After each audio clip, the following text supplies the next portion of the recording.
Gimana pada masyarakat maksudnya kondisi sekarang ini dalam mereka ada pada dan sebagainya itu? Ya kalau saya begini ya, tadi sudah dijelaskan. Jadi memang ekonomi Jogja ini juga harus tumbuh dalam kondisi masih pandemi, tapi tidak ada pilihan. Ya. Saya komunikasikan juga sama para bupati. Ya. Jadi bagi saya tidak ada masalah. Silahkan. Dalam jeneng pun rati mundur. Silahkan buka. Kalau mau buka hotel, mau buka rumah makan, mau buka objek wisata dan sebagainya, silahkan. Tapi tetap satu, menggunakan protokol kesehatan harus itu dilakukan.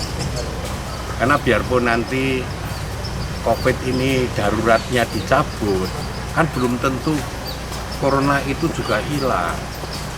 Berarti nanti mungkin sampai tahun depan pun kita masih akan menggunakan masker juga dan jaga jarak gitu.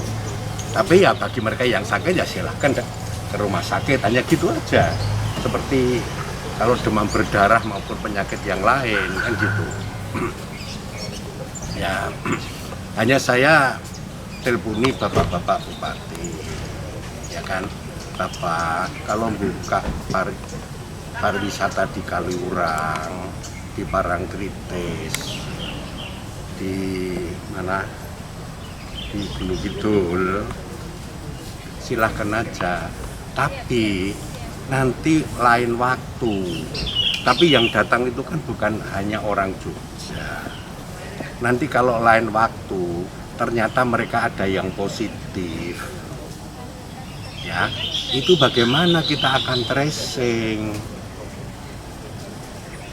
Kalau yang datang pada jam yang sama itu orang Semarang, orang Surabaya, atau bagaimana kita akan tracing?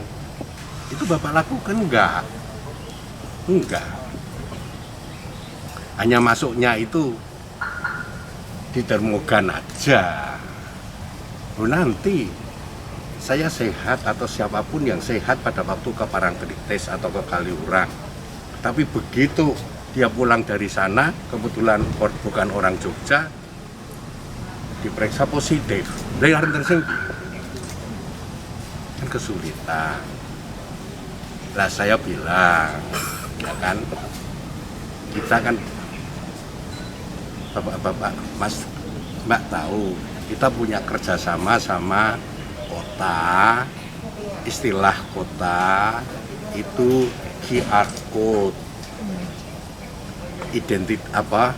ID untuk masuk di Malioboro. Tapi kalau teman-teman pers kemarin dengan provinsi ngomong paspor kan gitu untuk ke Jogja, di mana harapan saya di setiap tempat itu protokol kesehatan dilakukan, tapi di data ibu namanya siapa, handphonenya nomor berapa, sudah itu aja. Dari Malioboro, dari Kaliurang, dari Parangtritis, dari Mangunan, dari Briksi dan sebagainya, ya data itu masukkan di provinsi untuk ID ya, ID yang ada di provinsi, supaya apa, data handphone yang sudah ada dan nama itu masuk ke Malioboro terus mau ke Kaliurang, nggak usah data lagi, kan sudah masuk di provinsi, sudah ada, jadi cukup sekali. Nanti di situ ada jam-jamnya pada waktu masuk.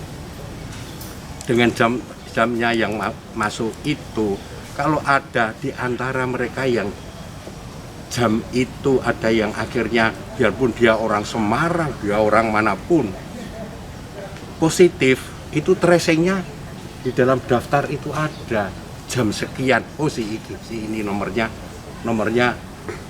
nomornya handphone nomor sekian, ini dari Jogja, oh ini dari Solo, kan gitu.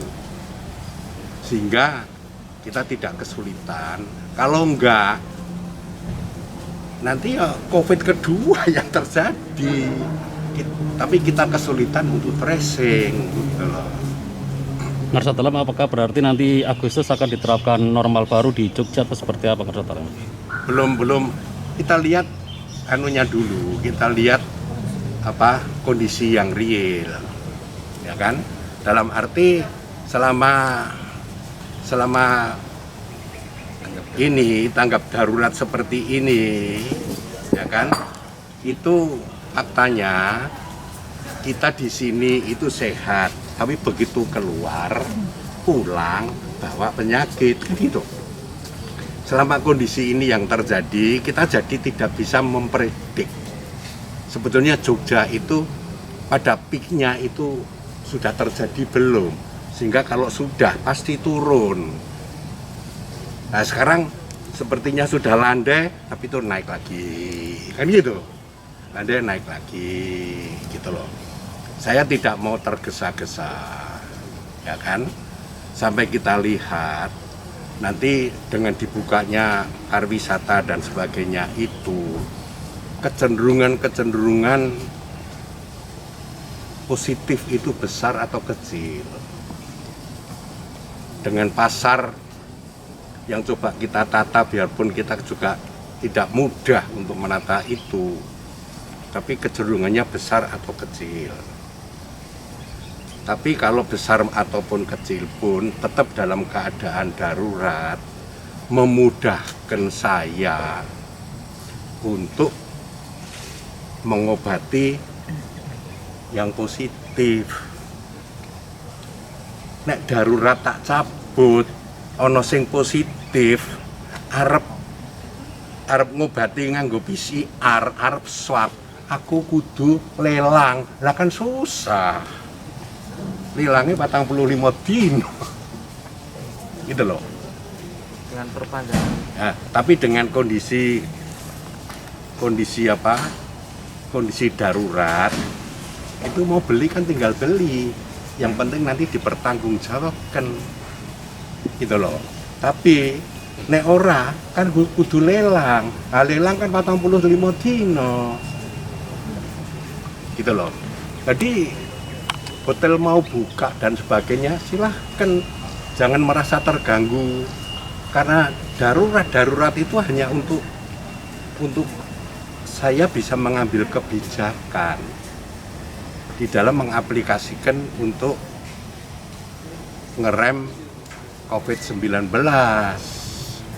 Bagaimana dengan sektor pendidikan Ngarsa Dalam yang tanggal 13 Juli itu akan tetap dibuka atau ajaran baru terbatas atau seperti apa Ngarsa Dalam? Kalau saya belum berani gitu, biarpun mungkin perlu kita pelajari, kita mulai dari yang lebih dewasa dulu gitu. Apalagi makin ke anak-anak, makin ke PAUD ya, saya kira resikonya terlalu tinggi gitu. Jadi saya ingin betul-betul melihat kondisi ini pada hotel buka, rumah makan, terus di pariwisata dan sebagainya itu kita lihat dulu. Nanti membahayakan enggak? Kira-kira COVID kedua enggak? Biarpun mungkin dengan darurat itu begitu ada di pasar bisa kita tutup. Mungkin 2-3 hari untuk disemprot dan sebagainya baru boleh buka lagi misalnya gitu.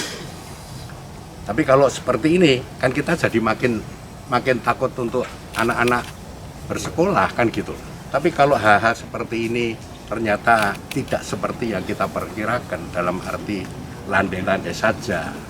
Berarti kalau mungkin kita memulai SMA dulu, baru nanti setelah itu SMP, mungkin kondisinya juga relatif, mungkin keyakinan kita tidak akan banyak berbeda. Pertimbangan-pertimbangan itu harus betul-betul kita lakukan dengan jujur ya. Jangan merasa punya kewenangan melakukan, tapi korban berjatuhan. Saya kira saya nggak mau.